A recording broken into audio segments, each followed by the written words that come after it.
Hardstore. Update yourself.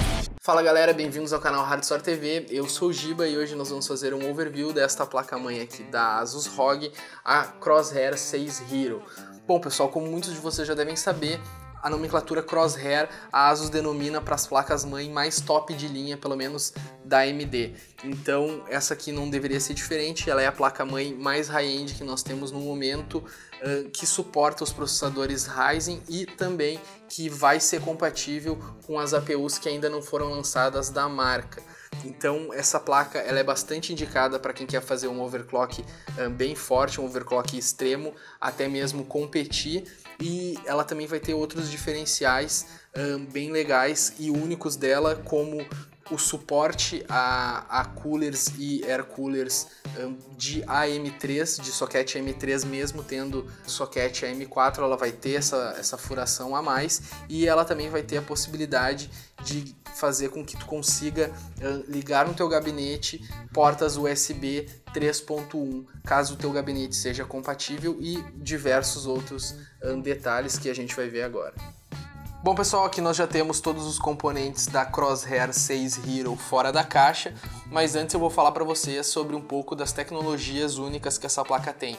Ela vai ter suporte ao Zona ROG Water Cooler, que é um conector na placa-mãe no qual, se tu estiver usando o Water Cooler Custom, tu vai conseguir ter informações sobre a temperatura e o fluxo da água. Ela também conta com o Aura Sync RGB, que vai ser a sincronização de fitas de LED e outros dispositivos com RGB com o RGB da placa, que ela vai ter iluminação RGB no escudo do painel traseiro e também no dissipador do chipset. Ela vai contar também com a nova versão do Supreme FX, que vai ter um codec novo, e ela vai ser compatível com o Sonic Studio 3, que é o programa de gerenciamento de áudio da Asus ROG, e também o Sonic Radar 3, que é a função que tem dentro do Sonic Studio, que vai fazer com que tu consiga identificar dentro de um jogo da onde que estão vindo os sons gerados nele. E também outro detalhe muito importante, ela vai ser compatível com montagem 3D, no caso tu vai conseguir ir no site da Asus, baixar alguns projetos em 3D, e caso tu tenha acesso a uma impressora 3D, tu vai conseguir fabricar em casa algumas peças que vão servir, por exemplo, para esconder os fios do conector de energia de 24 pinos e também esconder ali, fazer tipo um escudinho, uma proteção pro SSD em M2, caso tu esteja usando. Então, bom, vamos para o conteúdo da embalagem agora. Primeiramente, nós temos aqui as etiquetas de identificação de cabos, né? Elas vão ser bastante úteis para que tu consiga identificar os cabos mais facilmente. Temos aqui também uma cartilha de uma parceira da Asus nos Estados Unidos, no qual tu vai conseguir 20% de desconto no sleeve de cabos da tua fonte, mas a gente acha difícil a gente usar esse cupom aqui no Brasil, porque o custo vai acabar sendo bem maior do que deve. Aqui nós temos as informações da garantia, o guia rápido da placa, a cartilha de garantia, caso tu precise usar diretamente com a Asus, tu vai ter que guardar esse cartão e preencher ele. Ela também acompanha um porta-copos para te deixar aí na tua mesa e não fazer aquela molhaçada em volta. E também aqui nós vamos ter o CD da Asus com drivers que tu vai precisar, e também aqui dentro, não sei se vocês estão conseguindo ver, nós vamos ter, eu vou tirar para mostrar para vocês, espera aí. Nós vamos ter também uma insígnia da ROG que tu vai conseguir colar aí no teu gabinete aonde tu quiser. Aqui de componentes nós vamos ter também 4 cabos SATA, o espelho do painel traseiro, ele vai ter a traseira com esponja para que fique mais seguro a instalação dele, e ele também é pintado de preto fosco, o que deixa ele com um design bem legal. Nós vamos ter aqui também aquele facilitador das conexões do painel frontal do gabinete, como LED, de power, esse tipo de coisa. É mais fácil tu utilizando essa pecinha aqui, tu conecta nela e depois encaixa ela diretamente na placa-mãe. Nós vamos ter aqui ponte para SLI de 2 placas, Aqui nós temos os parafusos que vão ser utilizados para fixar os componentes que tu imprimir em 3D na placa. Temos aqui também os parafusos para fixar cartão SSD em M2. E por último aqui nós vamos ter 2 extensores de fita de LED RGB, caso as fitas que tu esteja usando não sejam muito compridas, tu vai conseguir estender o comprimento delas por estes cabinhos. O guia do usuário, né, é bem comum, a gente tem em todas as placas, ele vem bem completo, em todas as línguas, com todas as informações que tu precisa saber sobre a placa. E por último, nós vamos ter aqui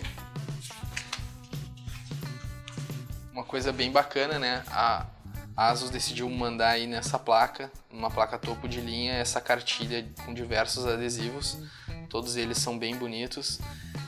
Inclusive eles meio que reagem à luz, mas tem uma textura fosca em cima. Não me perguntem como eles fizeram isso, mas ficou bem legal.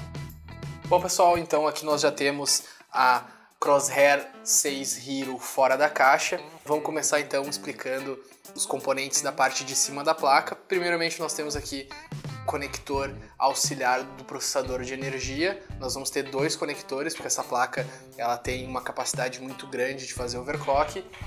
Aqui ao lado nós vamos ter 3 conectores de fan e embaixo nós vamos ter aqui esse conector branco, que é o conector de fita de LED RGB, ou também ele pode ser usado para conectar o cooler box que vem com LED RGB já da AMD. Aqui embaixo ele tem 2 LEDs de CPU Ready, que quer dizer quando a CPU está pronta para uso e quando ela não está. Caso tu tenha energia na placa e não tenha o processador conectado ali, ela vai acender um LED vermelho dizendo que a máquina não está pronta para ligar porque não tem processador.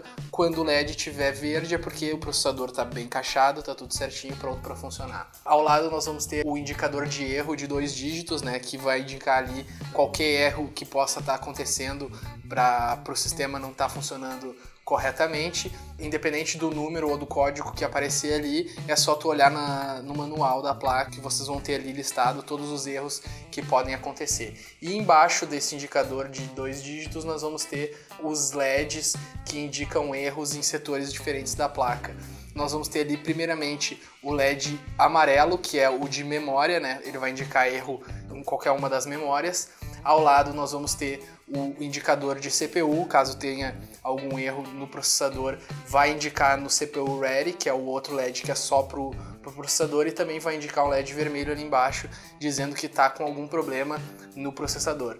Depois nós vamos ter o LED branco, que é o LED indicador de VGA, caso tua placa de vídeo esteja com problema, ele vai indicar o erro ali. E por último nós temos o LED verde, que é o indicador de boot, caso o teu computador esteja com qualquer problema na inicialização, ele vai acender ali o LED verde.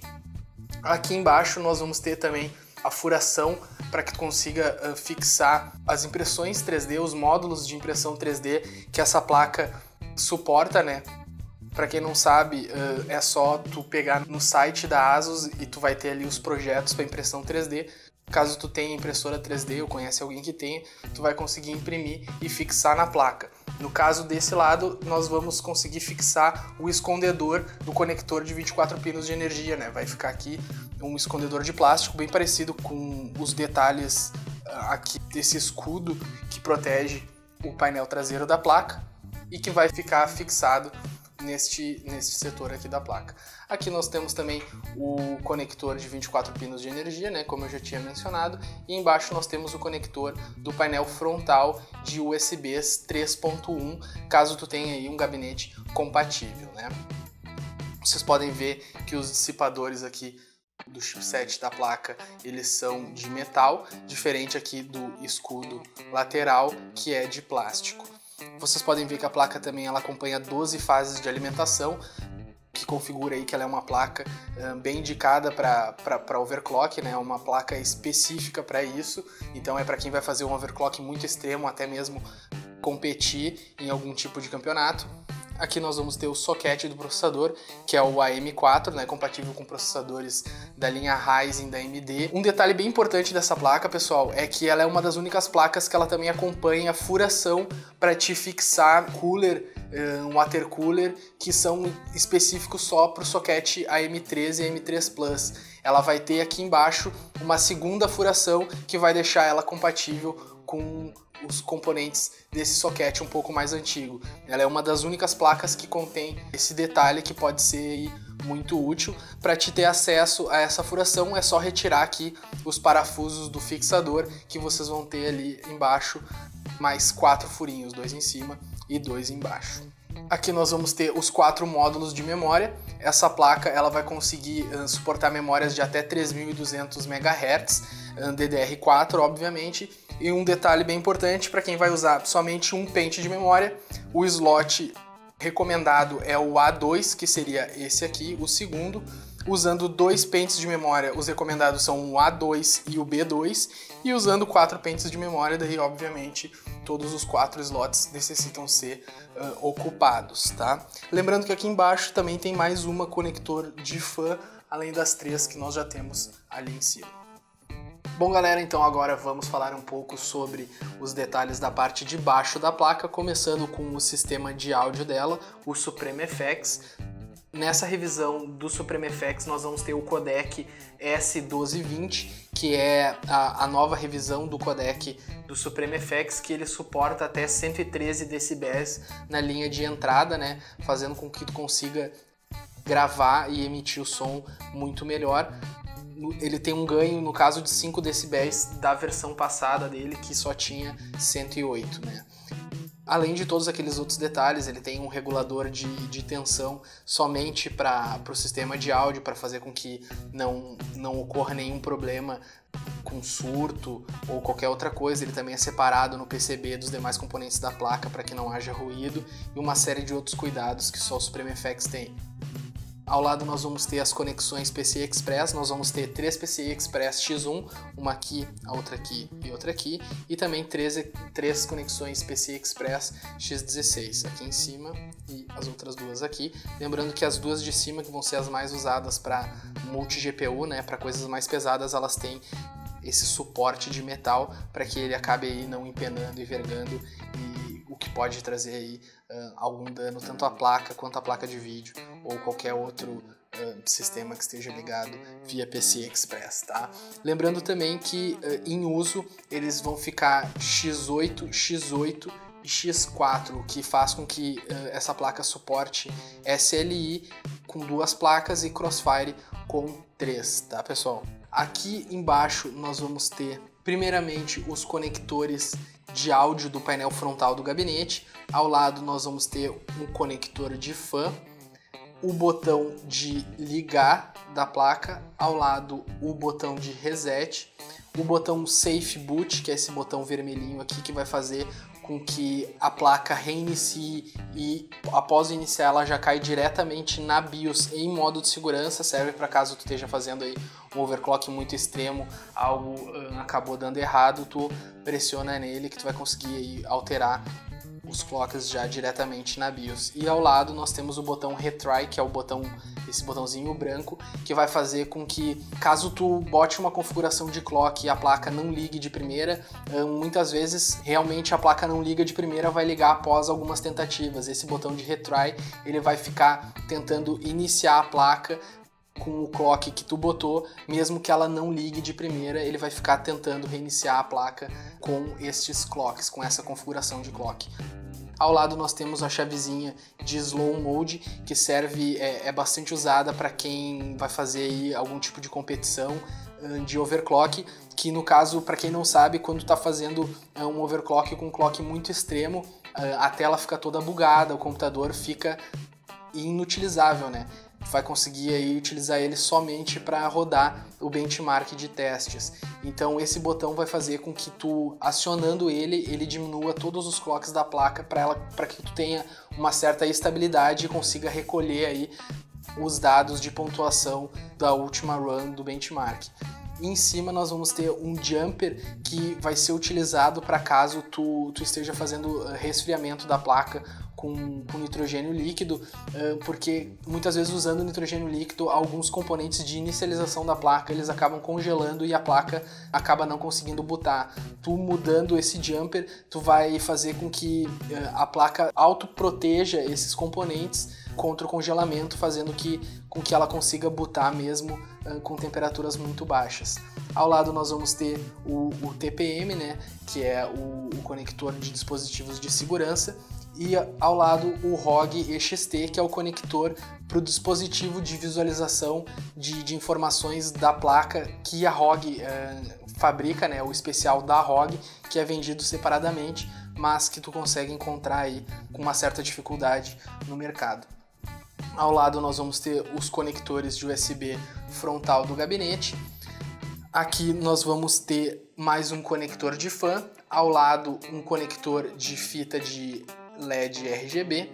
Na parte de cima aqui nós vamos ter primeiro o conector do speaker e ao lado nós vamos ter esse conectorzinho aqui de apenas dois conectores de 2 vias. É o conector utilizado para dispositivos de detecção de temperatura, tá? E por último aqui no ladinho nós vamos ter os conectores do painel frontal do gabinete, como conector de LED, power e tudo mais. Aqui um pouco mais acima nós vamos ter nesses 2 conectores brancos, um deles vai servir para que tu consiga medir o fluxo da água e o outro a temperatura da água, caso tu esteja usando aí um water cooler custom ou até um water cooler selado que tenha essa possibilidade. Aqui nós vamos ter o conector M2, né, suportando cartões SSD de até 110 mm. Nós vamos ter aqui também na lateral, que fica disposto para o lado para uma melhor organização de cabos, 8 porta SATA, que também vão dividir um pouco de banda com o conector M2, assim como as PCI Express X1 da placa dividem também um pouco de banda com a última PCI Express aqui de baixo. E aqui na parte de cima nós vamos ter mais um conector de fan, tá? Lembrando que, explicando os componentes da placa, eu acabei pulando esse conector aqui e esse aqui de baixo, que fica ao lado do conector de USB do painel frontal do gabinete, porque a ASUS não disponibilizou informação sobre eles nem no manual da placa, nem no site do fabricante, então eu acabei pulando por não ter informação do porquê eles existem, de qual é a funcionalidade deles. Bom pessoal, e por último nós temos aqui o painel traseiro da placa, né? Que a gente pode ver é espantoso o número de conectores USB que essa placa tem. Começando aqui por cima nós vamos ter o botão de BIOS Flashback, que é aquele botão que vai fazer com que tu consiga atualizar a tua BIOS diretamente por um pendrive. Ao lado nós temos o botão de Clear da BIOS. Aqui nós vamos ter 4 USBs 3.0, embaixo mais 4 USBs 2.0, lembrando que essa primeira USB aqui é a que tu vai ter que conectar o pendrive com a BIOS para fazer a atualização de BIOS via o BIOS Flashback. Embaixo aqui nós vamos ter mais 4 USBs 3.0. Por último nós vamos ter uma USB 3.1 tipo A e outra tipo C e o conector de rede. E aqui embaixo nós vamos ter os conectores de áudio da placa de 8 canais banhados a ouro. Bom pessoal, esse foi o nosso overview da Crosshair 6 Hero. Esperamos que vocês tenham gostado do vídeo. Deixe seus comentários logo abaixo e não se esqueçam de se inscreverem no canal. Valeu e até a próxima.